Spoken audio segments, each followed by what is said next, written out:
Hello everyone, welcome to SKSR academy. आज के इस क्लास में हम फंडामेंटल राइट्स के बारे में बात करेंगे जो इंडियन सिटीजन के लिए अवेलेबल है, उसका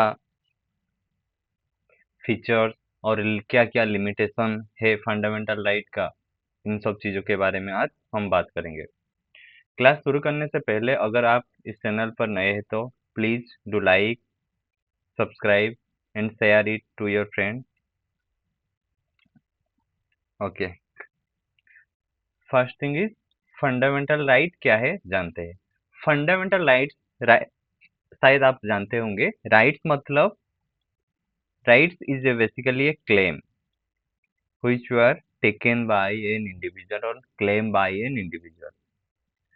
So fundamental right क्या है? This is the basic right which are necessary for enjoyment of freedom. आजादी को जीने के लिए जो जो बेसिक राइट या राइट चाहिए उसको कहा जाता है फंडामेंटल राइट। ये फंडामेंटल राइट जनरली एक कॉन्स्टिट्यूशन या लॉ के थ्रू से लीगल राइट में कन्वर्ट किया जाता है। मतलब अगर उस राइट को अगर कोई वायलेट करता है तो कोर्ट के या लॉ के हिसाब से उसको पनिशमेंट मिलता है। Fundamental rights are the basic rights guaranteed by the Constitution of India to protect, okay, Constitution of India के तरफ से दिया गया है क्योंकि टू प्रोटेक्ट लिबर्टी को प्रोटेक्ट करने के लिए, इक्वालिटी को, लिबर्टी मतलब आज़ादी को, इक्वालिटी प्रोटेक्ट करने के लिए, dignity of individual and freedom of individual का प्रोटेक्ट करने के लिए कॉन्स्टिट्यूशन में प्रेस्क्राइब किया गया है। Okay, they are essential for the development of human personality. Fundamental right human development के लिए बहुत ही जरूरी है। ह्यूमन पर्सनालिटी मतलब ग्रोथ, स्किल वगैरह ये सब में डेवलप में इसका बहुत ही रोल है। And functioning of democratic society. Okay, एक डेमोक्रेटिक सोसाइटी फंक्शन करने में भी जरूरी है क्योंकि डेमोक्रेटिक सोसाइटी में लोगों का आजाद होते हैं कुछ कहने के लिए, तो इसीलिए जरूरी है।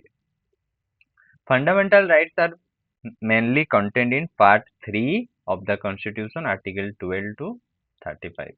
ओके, फंडामेंटल राइट हमारे इंडियन कॉन्स्टिट्यूशन में पार्ट 3 में मेंशन है जो कि आर्टिकल 12 से 35 तक डील करता है। ये चीज को याद रखना। Part 3 article 30 sorry article 12 to 35। They place important limitation on power of state and provide citizen with constitutional protection against arbitrary government action। Okay, ये क्या बताना चाहता है कि जो फंडामेंटल राइट्स कॉन्स्टिट्यूशन ने हमको दिया है वो स्टेट के ऊपर कुछ लिमिटेशन लगाता है। मतलब स्टेट या गवर्नमेंट चाहे तो तुम्हारा राइट को रेस्ट्रिक्ट या वायलेट नहीं कर सकता है। मतलब स्टेट का पावर यहाँ पर लिमिट हो जाता है। तुम्हारी आज़ादी या फ्रीडम या फंडामेंटल राइट्स को स्टेट चाहे तो भी डिलीट या वायलेट नहीं कर सकता है। तो ये स्टेट के ऊपर लिमिटेशन लगाता है। ओके, मीनिंग देन देखते हैं meaning of fundamental rights. Fundamental rights are those rights are considered essential. Fundamental rights माने फंडामेंटल राइट्स मतलब ए क्लेम एंड फंडामेंटल मतलब basic claim, basic rights are like individual freedom, human dignity, equality, democratic participation, social justice, rule of law. These are some of the basic rights which are necessary for enjoyment or personal development of individual. They are fundamental because they are considered essential to overall development of individuals. Okay, and functioning of constitutional democracy. In simple definition, fundamental rights are constitutionally guaranteed basic rights। Okay, constitutionally हमको ये guaranteed हुआ है, मतलब constitution हमको protect करता है। जे कोई अपना जो कोई अपना राइट को कोई भी दूसरे का राइट को वायलेट नहीं कर सकता है। कॉन्स्टिट्यूशन ने हमको गारंटी दिया है। Right that protect individual freedom, equality, dignity against arbitrary state action. State का आर्बिटरी एक्शन से भी प्रोटेक्ट हमको करता है। जैसे कि मैंने बताया, स्टेट का जो आर्बिटरी एक्शन में लिमिटेशन लगाता है fundamental right. Then fundamental rights in constitution part 3 में मेंशन है आर्टिकल 12 से 35। मेनली 6 फंडामेंटल राइट्स हमारे पास है। प्रीवियसली हमारे पास 7 फंडामेंटल राइट्स था, जो कि राइट टू प्रॉपर्टी था। राइट टू प्रॉपर्टी को डिलीट कर दिया गया है अभी। जानेंगे नेक्स्ट नेक्स्ट स्लाइड में। तो first fundamental right is right to equality, जो कि आर्टिकल 14 टू 18 के बीच में डील करता है। Then second one is right to freedom, जो कि आर्टिकल 19 टू 22 में डील करता है। देन राइट अगेंस्ट एक्सप्लॉयटेशन, जो आर्टिकल 23 से 24 के बीच में बात करता है। Then right to freedom of religion, article 25 से 28 तक। Then cultural and educational rights 29 and 30 में। Then right to constitutional remedy, article 32 में। ओके, ये 6 फंडामेंटल राइट हमको कॉन्स्टिट्यूशन ने ग्रांट किया है। आओ एक एक को देखते हैं। हाँ, जो कि मैंने बताया, originally there were 7 fundamental right. पहले हमारे पास 7 फंडामेंटल राइट था, but 44th constitutional amendment act 1978 में फंड राइट टू प्रॉपर्टी को डिलीट करके, जो कि कहाँ पर था, जो कि आर्टिकल 35 में था, उसको रिमूव करके अभी आर्टिकल 300 ए में है एक कॉन्स्टिट्यूशनल और legal right, not just a fundamental right. Okay, fundamental right सबको मिलेगा, लीगल राइट को पाने के लिए आपको कुछ क्वालिफिकेशन का रिक्वायर होता है। ओके, अभी ये एक लीगल राइट है, right to property. Then features of fundamental right. Fundamental right का क्या क्या फीचर्स है आओ जानते हैं।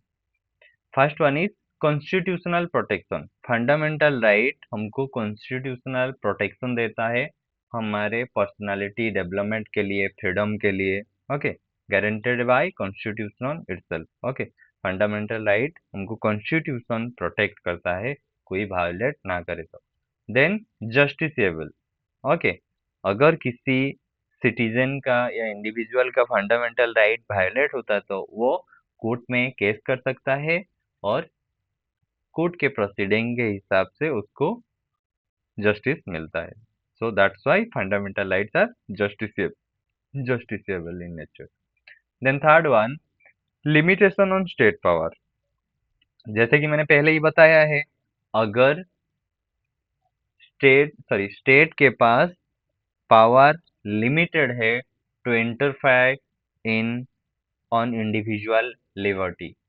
ओके, इंडिविजुअल के लिबर्टी और फंडामेंटल राइट में इंटरफेयर करने के लिए स्टेट का पावर लिमिटेड है, वो इंडिविजुअल का फंडामेंटल राइट्स को वायोलेट नहीं कर सकता। Then fourth one, not absolute. Okay, fundamental right not absolute नहीं है। एब्सोल्यूट मतलब कोई इंडिविजुअल फंडामेंटल राइट के नाम पर कुछ भी नहीं कर सकता है, कुछ लिमिटेशन है। मतलब आजादी के नाम पर या फंडामेंटल राइट के नाम पर तुम सोसाइटी में कोई लॉ एंड ऑर्डर डिस्टर्ब नहीं कर सकते हो, कोई कॉन्फ्लिक्ट रेज नहीं कर सकते हो। अपना आजादी वहां तक रहेगा जब तक तुम दूसरे की आजादी को हनन नहीं कर रहे हो। ओके, तुम्हारा फंडामेंटल लाइफ वहां तक एक्सटेंड है जहां तक तुम दूसरे का फंडामेंटल राइट को डिस्ट्रॉय नहीं कर रहे हो। सो that's why it is not absolute. Okay, absolute के है मतलब जो चाहे कर सकते हो, बट नॉट एब्सोल्यूट मतलब कुछ लिमिटेशन है। Okay, most fundamental rights are subject to reasonable restriction, मतलब कुछ लिमिटेशन या रेस्ट्रिक्शन है। Then fifth one, judicial protection. Okay, जैसे कि बताया मैंने, जस्टिसेबल। ओके, सुप्रीम कोर्ट या हाई कोर्ट के थ्रू हम हमारे फंडामेंटल राइट को प्रोटेक्ट कर सकते हैं। Then number 6, essential for democracy. Okay, fundamental right democracy के लिए एसेंशियल क्यों है? क्योंकि डेमोक्रेसी बिलीव क्यों किस में करता है, peoples participation in government. Okay, so fundamental right ही हमको फ्रीडम ही देता है। Okay, protect political participation of individual, also individual liberty and equality, इन सबको प्रोटेक्ट कौन करता है, fundamental right. Then some rights are available to non citizen, जो फंडामेंटल राइट है उनमें से कुछ राइट को फॉरेनर्स के लिए भी अवेलेबल है, जो कि इंडिया का सिटीजन नहीं है, उनके लिए भी कुछ फंडामेंटल राइट्स अवेलेबल है, सारे नहीं कुछ ही। देन आओ एक एक करके फंडामेंटल राइट्स जो 12 से 35 तक है, एक एक आर्टिकल में क्या क्या फंडामेंटल राइट है देखते हैं। First one is article 12। Article 12 define करता है मीनिंग ऑफ स्टेट। स्टेट क्या है, स्टेट में कौन कौन आते हैं, ये को इन सबको डिफाइन करता है। Article 12 defines the term state for the purpose of fundamental right. Okay, state he restriction या इम्पोज करता है फंडामेंटल राइट। सो स्टेट वहां पर कौन है, उनको डिफाइन कौन करता है, article 12। It includes government and parliament of India. State में कौन कौन आता है, government and parliament of India, then government and state legislature. Okay, state legislature and government, sorry state जो विधानसभा होता है वो विधानसभा एंड विधान परिषद वो आते हैं, पार्लियामेंट आता है, संसद आता है, संसद। देन लोकल अथॉरिटीज जैसे लोकल सेल्फ गवर्नमेंट हो गया। Okay, panchayat raj institution, urban local self government, ये सारे भी आते हैं स्टेट के अंदर। Then other authorities under control of government of India और the state government within the constitutional meaning. Okay, और भी जो जो कॉन्स्टिट्यूशनल बॉडीज है वो भी स्टेट के अंदर आते हैं। तो इतने सारे चीज को लेकर स्टेट है, ये आर्टिकल 12 पर डिफाइन हुआ है। Okay, moving to next slide. Fundamental rights mainly operate as protection against unconstitutional action by state. Okay, fundamental rights क्या काम क्या है, जो स्टेट का डेफिनेशन हुआ उनमें से कोई अगर हमारे आजादी या फंडामेंटल राइट्स पर रेस्ट्रिक्शन लगाना चाहे तो ये हमको प्रोटेक्ट करता है। Then article 13, laws in consistence with fundamental right. Okay, article 12 में क्या गया, स्टेट क्या होता है उनको डिफाइन किया। आर्टिकल 13 में कह रहा है अगर कोई लॉ पार्लियामेंट या स्टेट लेजिस्लेचर ने बनाए या स्टेट ने बनाए हैं, जो जो स्टेट आर्टिकल 12 के अंदर आते हैं, अगर उनमें से कोई स्टेट ने लॉ बनाया तो अगर वो फंडामेंटल राइट को वायलेट कर रहा है तो उसको आर्टिकल सॉरी कोर्ट के थ्रू नॉल एंड वॉइड या डिलीट कर दिया जाएगा। It provide constitutional protection against laws that violate fundamental right. Okay, अगर कॉन्स्टिट्यूशन या पार्लियामेंट ने कुछ लॉ बनाया, सॉरी पार्लियामेंट या स्टेट लेजिस्लेशन ने कुछ लॉ बनाया जो कि फंडामेंटल राइट को वायलेट कर रहा है, तो जुडिशियरी मतलब सुप्रीम कोर्ट, हाई कोर्ट उसको इंटरप्रेट करके वो लॉ को रॉन्ग प्रूव कर देते हैं। It establish principles of judicial review. Judicial review मतलब जुडिशियरी उस लॉ को रिव्यू करेगा, जांच करेगा। Okay, then whether it is right और रॉन्ग जुडिशियरी डिसाइड करता है। जुडिशियल रिव्यू में हाई कोर्ट और सुप्रीम कोर्ट आते हैं। If a law is inconsistent with fundamental right, court में declared offending portion invalid to the extent of inconsistency. Okay, court उस law को अगर फंडामेंटल राइट को वायलेट कर रहा है तो उसको क्या बता देती है, इनवैलिड करार देती है। Okay, clear. देन यहां से शुरू हुआ fundamental right. First one is right to equality, जो आर्टिकल 14 से 18 के बीच में है। एक एक आर्टिकल को देखते हैं। राइट टू इक्वालिटी में क्या क्या आर्टिकल है। Right to equality is one of the foundations of Indian democracy. It seeks to eliminate arbitrary discrimination and social inequality. Okay, Article 14 पहले में क्या है, equality before law, okay, and equal protection of law. Okay, ये दो चीज के बारे में बात करता है। पहले equality before the law and equal protection of law. Equality before the law मतलब नो पर्सन और इंडिविजुअल इज एबव लॉ, कोई भी लॉ के ऊपर नहीं है, सब लॉ के अंडर आते हैं, उसको कहा जाता है इक्वालिटी बिफोर लॉ। सब कानून के सामने इक्वल है और कानून के ऊपर कोई नहीं है, वो equality before law. And equal protection of law मतलब people in similar circumstances should be treated similarly.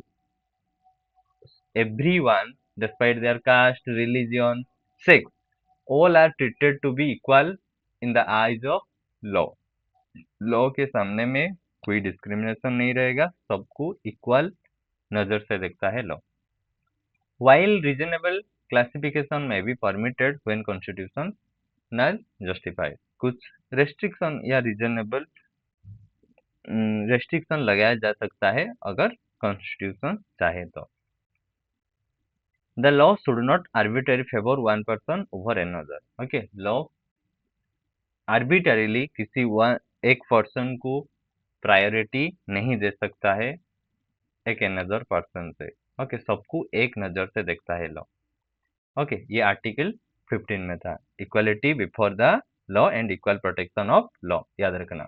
Then article 15 में क्या है, प्रोहिबिशन ऑफ डिस्क्रिमिनेशन। यहाँ पर क्या किया गया है, जो डिस्क्रिमिनेशन है, भेदभाव है, डिस्क्रिमिनेशन को यहाँ पर प्रोहिबिट किया गया है। किस किस बेसिस पर प्रोहिबिट किया है, जो भी डिस्क्रिमिनेशन अगेंस्ट सिटीजन, सिटीजन के ऊपर on grounds of religion, race, caste, sex और प्लेस के आधार, इन पांचों चीज के आधार पर हम किसी को डिस्क्रिमिनेट नहीं कर सकते। ओनली ऑफ मतलब इन पांचों चीज, ओके, सारे नहीं है, याद रखना है। रिलीजन, रेस, कास्ट, सेक्स और प्लेस ऑफ बर्थ के हिसाब से हम किसी को डिस्क्रिमिनेट नहीं कर सकते हैं। However, the Constitution permits certain special provision for disadvantaged groups, including women, children, socially and educationally backward classes, as Constitution provided. Okay, हमने यहाँ पर क्या बताया, डिस्क्रिमिनेशन नहीं कर सकते सेक्स या कुछ की प्लेस ऑफ बर्थ की, इन सब के आधार पर, बट कॉन्स्टिट्यूशन में कुछ कुछ प्रोविजन वुमेन, चिल्ड्रेन और जो वीकर सेक्शन है उनके डेवलपमेंट के लिए कुछ कुछ प्रोविजन, स्पेशल राइट उनको मिला है उनका डेवलपमेंट के लिए। To promote substantive equality rather than merely formal equality. Okay, substantive equality मतलब जो पिछड़े वर्ग है उनको मेन स्ट्रीम को लाने के लिए उनको थोड़ा स्पेशल राइट दिया गया है। देन आर्टिकल 16 में बात करता है equality of opportunity in public employment. यहाँ पर आर्टिकल 16 क्या बात करता है, इंडियन के हर इंडियन सिटीजन को राइट है, उनके पास राइट है पब्लिक ऑफिसेस, जैसे हो गया आईएएस की, स्टेट एडमिनिस्ट्रेशन, जो भी सर्विसेज है उनके पास आज़ादी या फ्रीडम है, राइट्स है उनके, वो पब्लिक ऑफिस को होल्ड करने के लिए, मतलब वो पब्लिक ऑफिस में इलेक्ट होकर जाने का उनके पास आज़ादी है। ऑल्दो कुछ क्वालिफिकेशन जो रिक्वायर होगा वो फुलफिल करना पड़ेगा। Article 16 guarantees equality of opportunity in matters of public employment. Okay, जो भी गवर्नमेंट का सर्विस वगैरह है, गवर्नमेंट जॉब वगैरह है, उनमें अप्लाई करने के लिए हमारे राइट्स है, being a citizen of India. It also permits constitutional authorised reservation and other special provision for certain disadvantaged people. ओके, यहाँ पर कुछ रिजर्वेशन भी है जो कि पिछले वर्ग के लोगों के लिए या वुमेन के लिए कुछ रिजर्वेशन है उनके अपलिफ्टमेंट के लिए। It promotes equal opportunity, fair access to public employment, social justice and representation of disadvantaged groups. Okay, ये आर्टिकल 16 प्रोवाइड करता है। क्लियर? Then article 17।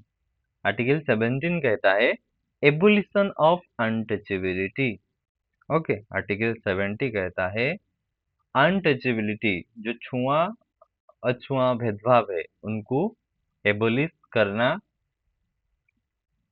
आर्टिकल 17 में परमिट करता है। Abolish untouchability and forbids it's practice in any form.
जो कि article 23 and 24 में है। This right protects individual from serious form of exploitation. Exploitation किसी का ना हो, उनको प्रोटेक्ट करता है आर्टिकल 22 सॉरी 23 एंड 24 में। अब देखते हैं 23 में क्या है। Prohibition of traffic and force labour.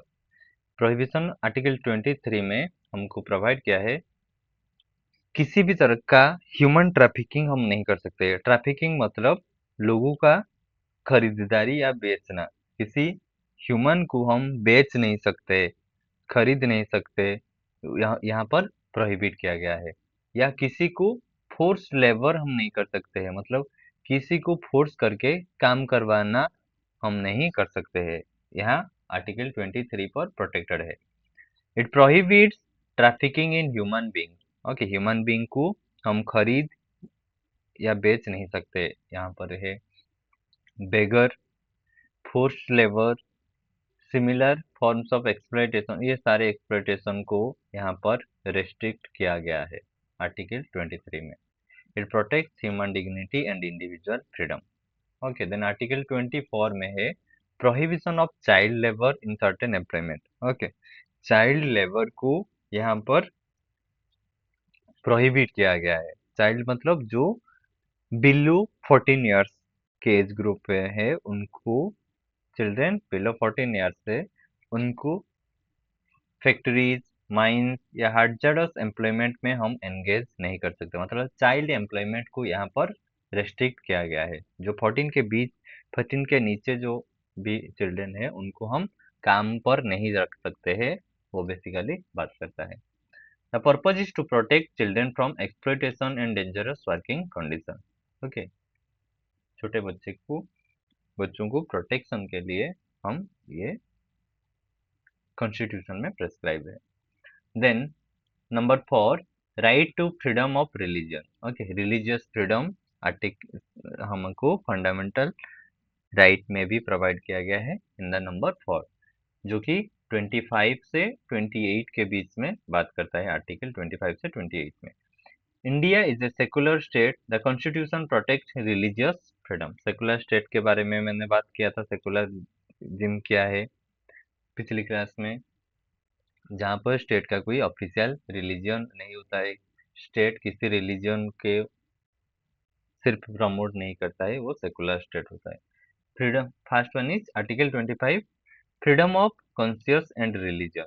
It provides freedom of conscience, profess, practice, propagation of religion. Okay, हम किसी भी रिलीजन को एक्सेप्ट करके या अडॉप्ट करने के लिए हमारे पास आज़ादी है। उसको प्रैक्टिस करने के लिए, प्रोफेस करने के लिए हमारे पास आज़ादी है, किसी भी रिलीजन को अडॉप्ट करने के लिए।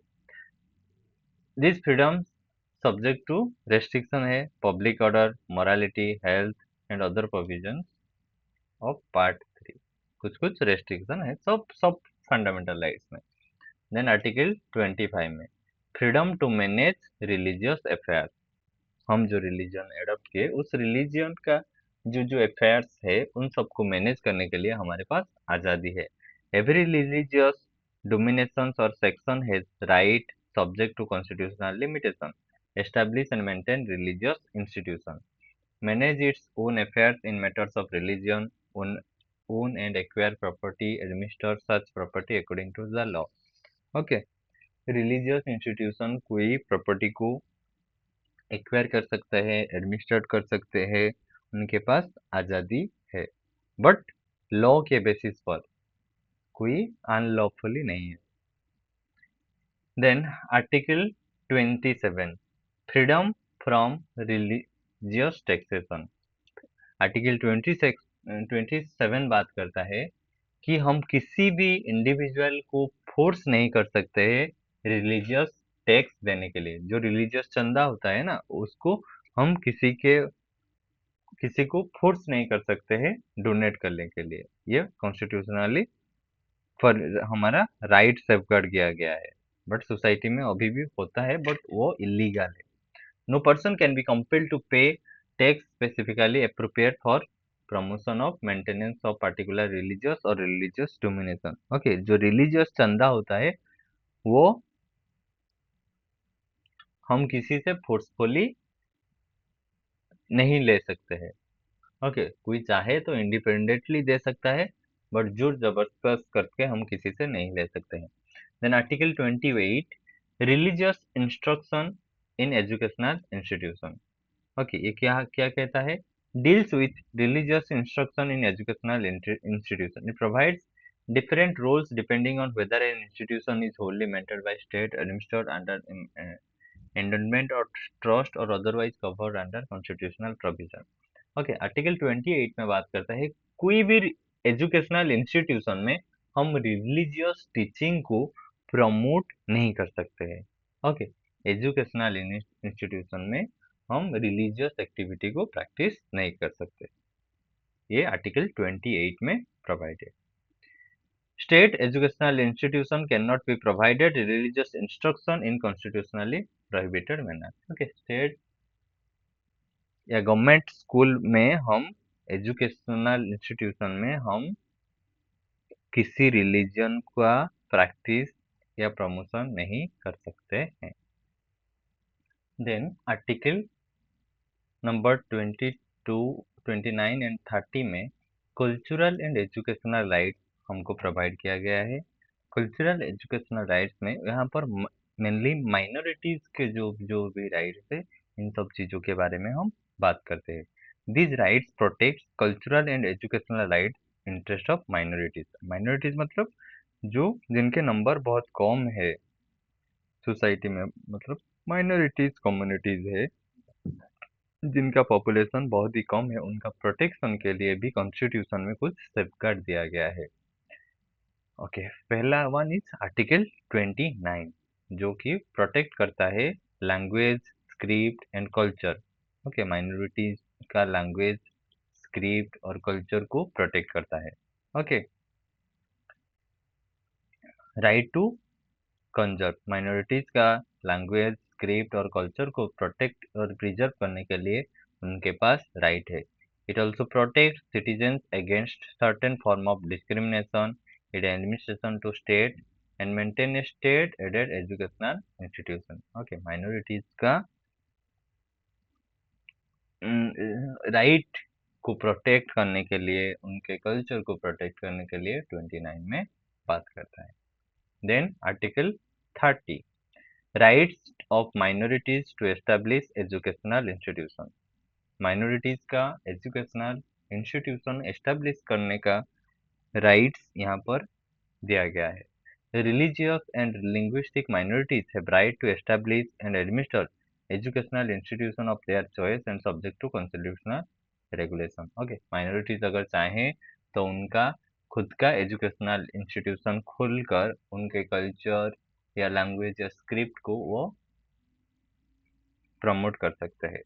It helps to protect cultural diversity, linguistic identity, religious identity and minority educational institution. Okay, article 29 and 30 mainly minorities के बारे में बात करता है। Then last fundamental right is right to constitutional remedies जो article 32 में है। ओके, पहले कॉन्स्टिट्यूशनल रेमेडीज क्या है?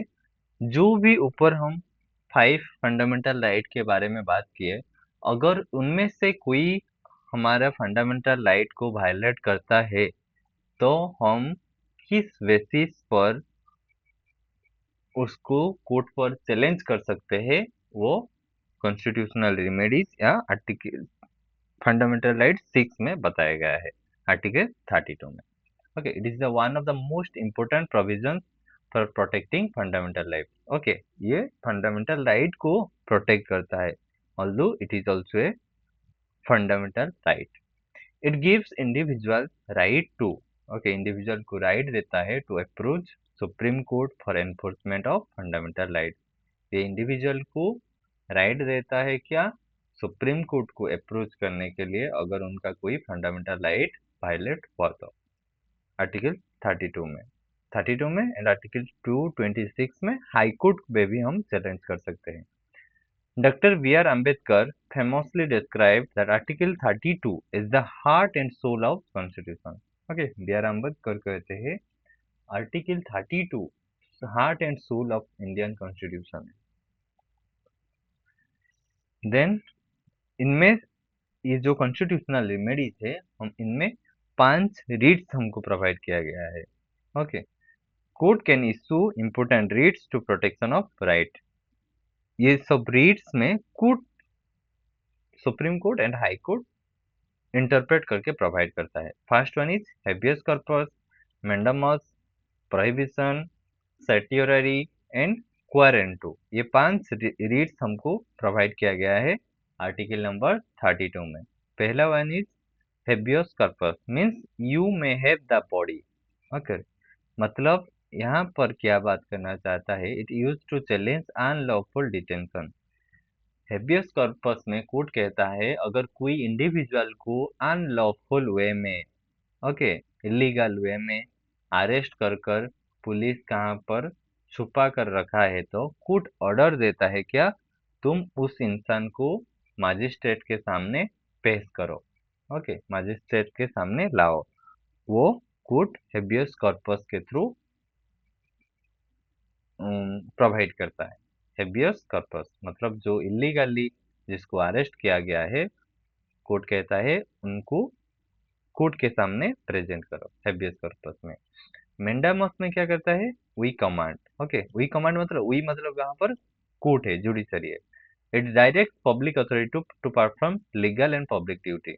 ओके, अगर कोई मैटर पब्लिक ऑफिस में, गवर्नमेंट ऑफिस में पेंडिंग हुआ है, तो कोर्ट क्या ऑर्डर देता है कि जो पेंडिंग काम है या जो भी प्रोसीडिंग वगैरह है, वो फंक्शन करने के लिए कोर्ट ऑर्डर देता है वो पब्लिक अथॉरिटी को। Then number 3, prohibition. Okay, it issued a higher court to prevent a lower court और tribunal from exceeding its jurisdiction. अगर कोई लोअर कोर्ट है जो कि अपना जुरिडिक्शन को एक्सीड करता है, मतलब उनके पास जितने एरिया को एडमिनिस्टर या जुडिशरी के पास, जो सपोज एक लोअर कोर्ट है उसके पास जितने एरिया को कवर करने के लिए जुरिडिक्शन है, उससे अगर वो क्रॉस करता है तो हायर कोर्ट उसको रेस्ट्रिक्ट करता है, प्रोहिबिट करता है। यहाँ पर बात किया जाता है प्रोहिबिशन में। देन सर्टियोररी में क्या है, issued by a higher court to quash an order of lower court or tribunal when there is an jurisdiction or illegal error within the scope of writ। अगर कोई लोअर कोर्ट ने कुछ limit cross किया है या कुछ violet किया है, तो हायर कोर्ट उसको क्वाश कर देता है, मतलब डिलीट कर देता है। वो सर्टियोररी में। Then last one is quo warranto. Quo warranto means by what authority, it challenge the legal authority of a person holding a public office. अगर कोई इंडिविजुअल पब्लिक ऑफिस को क्लेम करके बैठा हुआ है, तो कोर्ट वहां पर क्वारेंटो जारी करके बताता है तुम किस बेसिस पर या किस सिस्टम के किस आधार के ऊपर इस पब्लिक अथॉरिटी को एंजॉय कर रहे हो, वहां पर चैलेंज किया जाता है कोर्ट में, और उस इंडिविजुअल को प्रूव करना पड़ेगा इस बेसिस पर मैं यहाँ पर हूँ। देन जो कॉन्स्टिट्यूशनल रेमेडीज है वो सुप्रीम कोर्ट भी प्रोवाइड करता है, हाई कोर्ट भी प्रोवाइड करता है। सुप्रीम कोर्ट आर्टिकल 32 में प्रोवाइड करता है, हाई कोर्ट आर्टिकल 226 में। बट जो सुप्रीम कोर्ट है वो ओनली फंडामेंटल राइट को एनफोर्स कर सकता है। अगर फंडामेंटल राइट सिटीजन का अगर वायलेट हुआ, तो वो आर्टिकल 32 के हिसाब से सुप्रीम कोर्ट में केस कर सकते हैं। उसी हिसाब से फंडामेंटल राइट किसी का वायलेट हुआ तो वो आर्टिकल 226 में हाई कोर्ट में केस कर सकते हैं। पर यहाँ पर एक चीज है, सिर्फ किसी का फंडामेंटल राइट वायलेट हुआ तो उसके पास ऑप्शन है, वो सुप्रीम कोर्ट भी जा सकता है, हाई कोर्ट भी जा सकता है। पर अगर अदर लीगल राइट्स का किसी का वायलेट हुआ फंडामेंटल राइट को छोड़कर, तो उनके पास सिर्फ एक ही ऑप्शन है, वो पहले हाई कोर्ट जाएंगे। अगर हाई कोर्ट से उनको जस्टिस नहीं मिला तो वो सुप्रीम कोर्ट को जाएंगे। उनके पास वो हाई कोर्ट के पास ये एक्सटेंडेड राइट हाई कोर्ट के पास है। Then writ jurisdiction for fundamental rights जो सुप्रीम कोर्ट का है वो हाई कोर्ट के रीट जुरिडिक्शन से थोड़ा कम है, मतलब हाई कोर्ट के पास ज्यादा मतलब एक्सटेंडेड पावर है इंडिविजुअल के राइट को प्रोटेक्ट करने के लिए। मतलब ये ब्रॉडर एरिया के बारे में बात करता है हाई कोर्ट।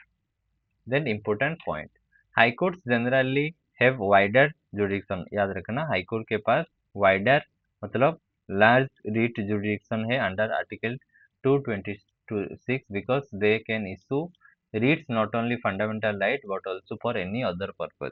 ओके, वो सिर्फ फंडामेंटल राइट के लिए रीट प्रोवाइड नहीं करते हैं, दूसरे राइट्स के लिए भी वो रीट इशू कर सकते हैं। ये राइट्स हाई कोर्ट के पास है, सुप्रीम कोर्ट के पास नहीं है। क्लियर? देन जो हम बात करते थे राइट टू प्रॉपर्टी, जो पहले एक फंडामेंटल राइट था वो अभी एक फंडामेंटल राइट नहीं है। पहले वो आर्टिकल 31, सॉरी मैंने 35 बताया था, 31 और 19(1) सब क्लॉज एफ में ये एक फंडामेंटल राइट था जो कि 44th कॉन्स्टिट्यूशनल अमेंडमेंट एक्ट 1978 में रिमूव कर दिया गया है, पार्ट 3 ऑफ द कॉन्स्टिट्यूशन। अभी वो आर्टिकल 300A में एक लीगल राइट है। Then fundamental rights and reasonable restriction, जो लिमिटेशन के बात मैंने किया, क्या क्या लिमिटेशन है देखते हैं। Fundamental rights are important but they are not unlimited. Okay, fundamental right important है इंडिविजुअल के लिए बट वो अनलिमिटेड नहीं है। इंडिविजुअल फंडामेंटल राइट के नाम पर कुछ भी नहीं कर सकता है, कुछ रेस्ट्रिक्शन है। जैसे बार बार मैं ये बता रहा हूँ, तुम्हारा फंडामेंटल या तुम्हारी फंडामेंटल राइट वहां तक एक्सटेंड है जहां तक तुम दूसरे का फंडामेंटल राइट को हमपर नहीं कर रहे हो, वहां तक तुम्हारा या तुम्हारी फंडामेंटल राइट एक्सटेंड है। रेस्ट्रिक्शन में भी impose to balance. Okay, restriction उनमें इम्पोज किया जा सकता है फंडामेंटल राइट में to balance individual liberty with social order and public interest. Public interest और सोशल ऑर्डर को मेंटेन के लिए कुछ रेस्ट्रिक्शन भी वहां पर इम्पोज किया जा सकता है। फॉर एग्जाम्पल हमारे पास फ्रीडम ऑफ स्पीच है, ओके, बट इसमें भी रेस्ट्रिक्शन है। फ्रीडम ऑफ स्पीच के नाम पर हम कुछ भी नहीं कर सकते हैं। ओके, ऐसे कुछ काम ना करें जो पब्लिक ऑर्डर, सिक्योरिटी या डिफामेशन को, ओके, किसी इंडिविजुअल को हम किसी भी इंडिविजुअल के अगर हम डिग्निटी को वायलेट कर रहे हैं तो सिक्योरिटी को हनन कर रहे हैं। सिक्योरिटी मतलब अगर हम इंडिया का सिक्योरिटी के रिलेटेड कुछ इंफॉर्मेशन हम स्प्रेड आउट कर रहे हैं तो वो रेस्ट्रिक्ट है। ओके, फ्रीडम ऑफ स्पीच के नाम पर हम कुछ भी कह नहीं सकते हैं। ओके, हमारे पास लिमिटेशन है। फ्रीडम विथ रेस्पॉन्सिबिलिटी, ओके, इसीलिए कहा जाता है फ्रीडम विथ रेस्पॉन्सिबिलिटी। हमारे पास फ्रीडम है, उसके साथ हमारे पास कुछ रेस्पॉन्सिबिलिटी है। जैसे कहा जाता है rights comes with certain duties. Okay, हमको राइट एंजॉय करने के लिए हमको कुछ ड्यूटीज भी निभाना पड़ेगा।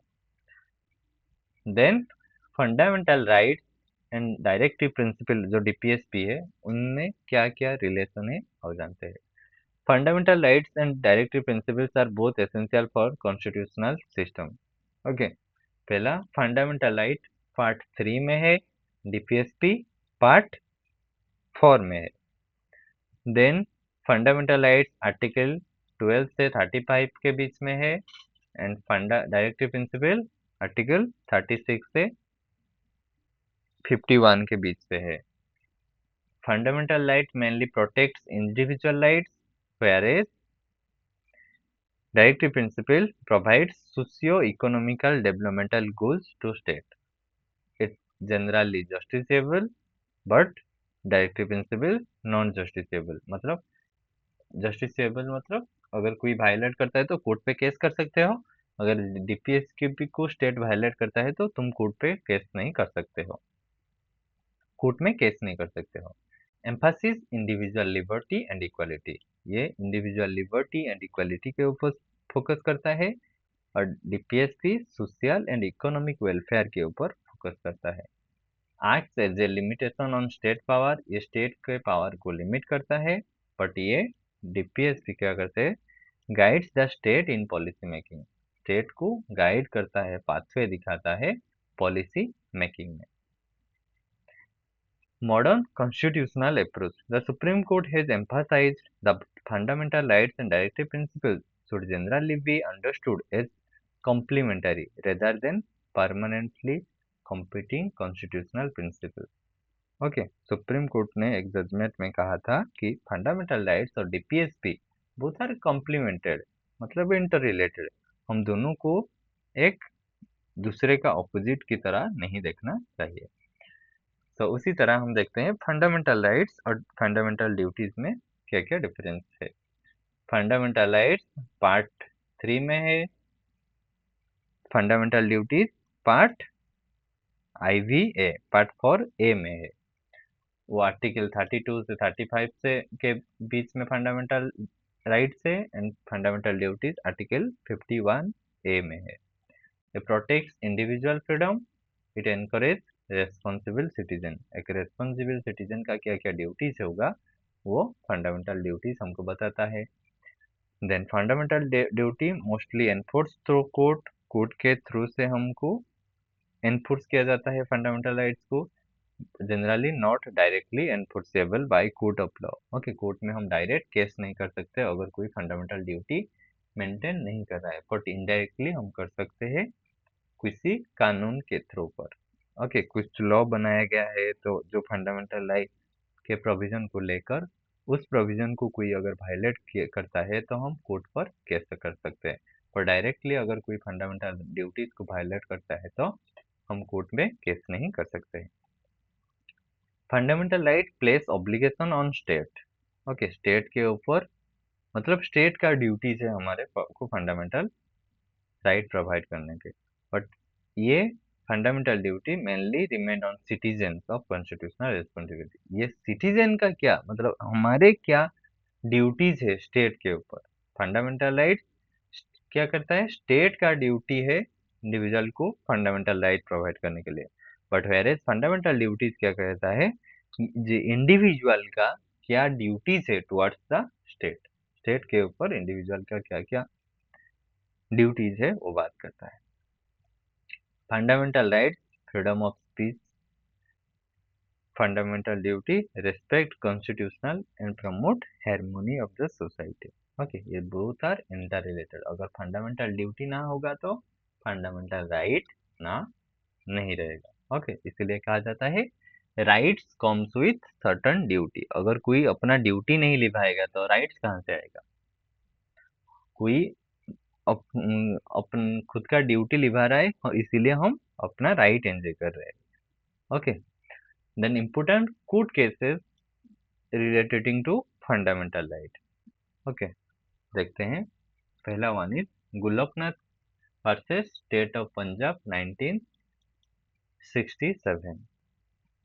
इसमें सुप्रीम कोर्ट ने बताया the parliament can not amend fundamental rights through this provision, though this provision later modified. Okay, parliament ने, सुप्रीम कोर्ट ने बताया पार्लियामेंट फंडामेंटल राइट को अमेंड नहीं कर सकता है। 1967 में गुल्लकनाथ केस में सुप्रीम कोर्ट ने बताया, जो कि लेटर ऑन कुछ मॉडिफाई किया गया था उसमें, देखते हैं। Then Kesavananda Bharati case 19 Kesavananda Bharati case versus state of Kerala 1973 में क्या हुआ, कोर्ट ने एक बेसिक स्ट्रक्चर डॉक्ट्राइन के नाम लाया। ओके, इस ये क्या है हम जानेंगे। बेसिक स्ट्रक्चर डॉक्ट्राइन मतलब जो कोर फीचर्स है जिसके ऊपर हमारे कॉन्स्टिट्यूशन खड़ा है, उस चीज को पार्लियामेंट डिलीट नहीं कर सकता है। पार्लियामेंट चाहे तो कॉन्स्टिट्यूशन का कुछ प्रोविजन या फंडामेंटल राइट में कुछ प्रोविजन का अमेंडमेंट कर सकता है, बट वो बेसिक स्ट्रक्चर डॉक्ट्राइन मतलब या कोर फीचर्स ऑफ पार्लियामेंट को हमपार नहीं करता होगा तो parliament can amend constitution but can not destroy it's basic structure. Okay, parliament चाहे तो कॉन्स्टिट्यूशन को अमेंड कर सकता है, फंडामेंटल राइट को अमेंड कर सकता है, पर वो जो बेसिक स्ट्रक्चर है उनको हैम्पर ना कर रहा होगा तो।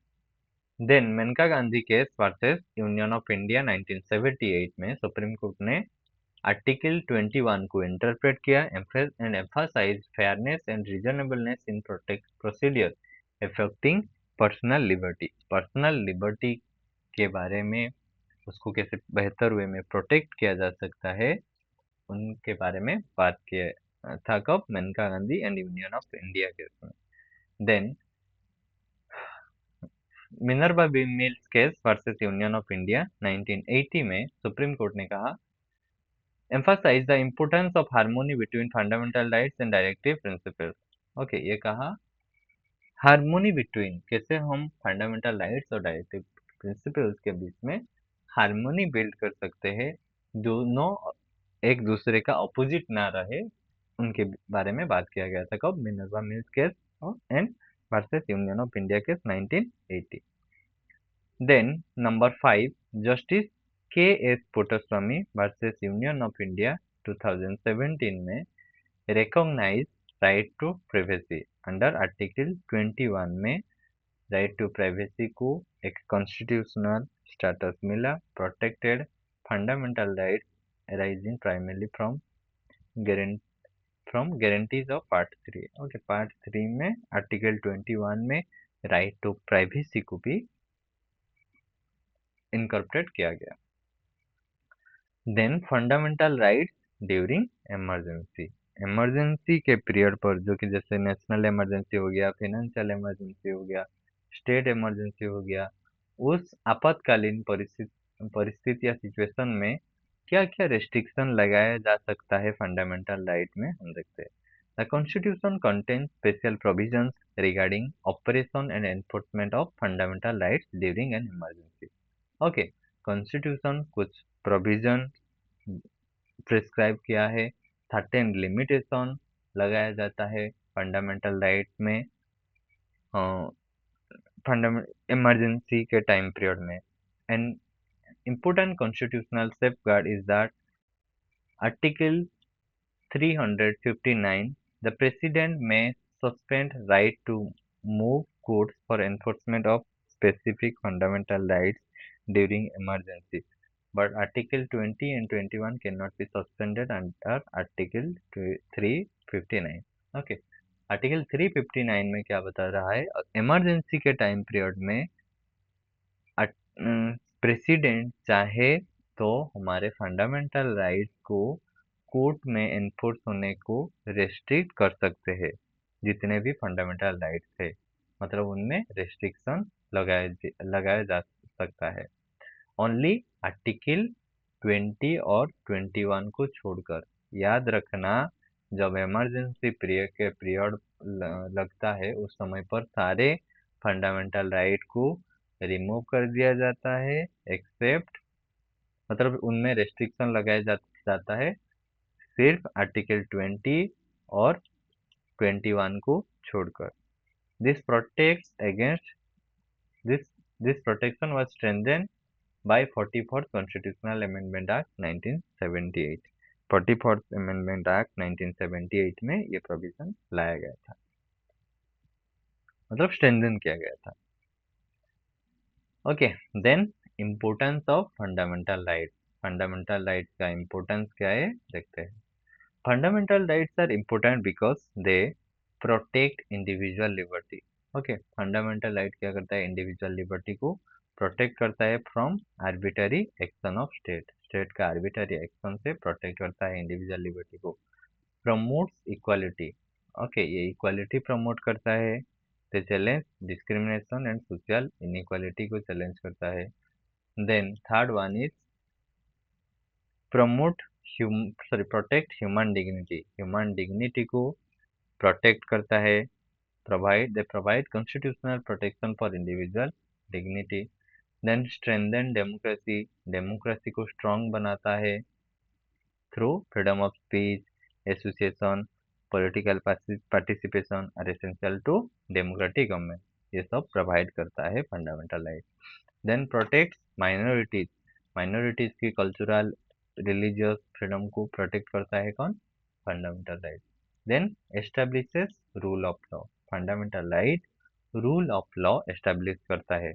Government itself is subject to constitutional and constitutional limitation. Okay, जो गवर्नमेंट के पास भी जो जो पावर है वो कॉन्स्टिट्यूशनली भी लिमिटेड है। देन मतलब कॉन्स्टिट्यूशन के हिसाब से गवर्नमेंट काम करता है। Then provide judicial protection. Okay, fundamental right judicial protection हमको प्रोवाइड करता है, मतलब हमारे राइट्स को अगर कोई वायलेट करता है तो हम कोर्ट केस कर सकते हैं for the protection of our fundamental right. Okay, apart from these importance of fundamental right, it has some limitation। okay, कुछ limitation या challenges है fundamental rights के, जैसे कि fundamental rights are also have certain limitations like they are not absolute। fundamental rights not absolute है। absolute मतलब जैसे कि मैंने बताया, मतलब उसमें कुछ रेस्ट्रिक्शन है, हम फंडामेंटल के राइट के नाम पर कुछ भी नहीं कर सकते हैं।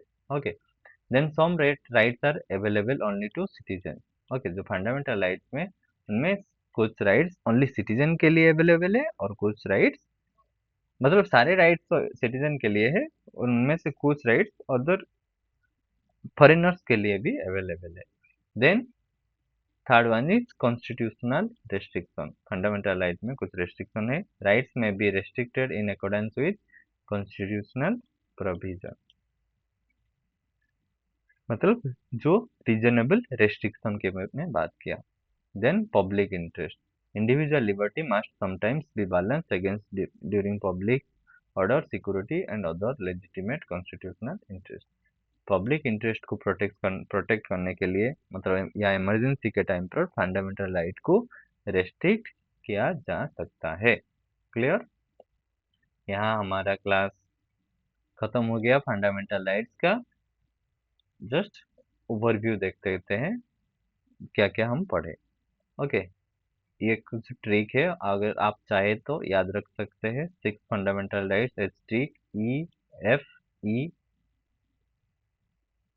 EFERCR,